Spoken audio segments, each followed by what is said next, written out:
بسم الله الرحمن الرحيم. عن أبي هريرة عن النبي صلى الله عليه وسلم قال: الإيمان بضع وستون شعبة والحیاء شعبة من الإيمان. اس حدیث کا ترجمہ یہ ہے کہ رسول صلی اللہ علیہ وسلم نے فرمایا، ایمان کی 60 سے زیادہ شاخیں ہیں اور حیا ایمان کی اہم ترین شاخ ہے۔ اس حدیث کی تشریح یہ ہے کہ شرم و حیا ایک بنیادی وصف ہے جس کا انسان کی سیرت سازی میں اور معاشرے کو سنوارنے میں بہت زیادہ دخل ہے۔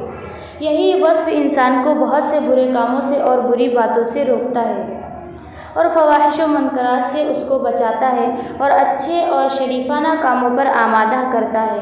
پھر حیا صرف انسانوں کی صفت نہیں ہے بلکہ یہ اللہ تعالیٰ کی صفت بھی ہے، اور اللہ تعالیٰ کے حیادار ہونے کا مطلب یہ ہے کہ اللہ تعالیٰ کے تمام کام شاندار اور پرحکمت ہوتے ہیں، کوئی کام نامناسب اور برا نہیں ہوتا ہے۔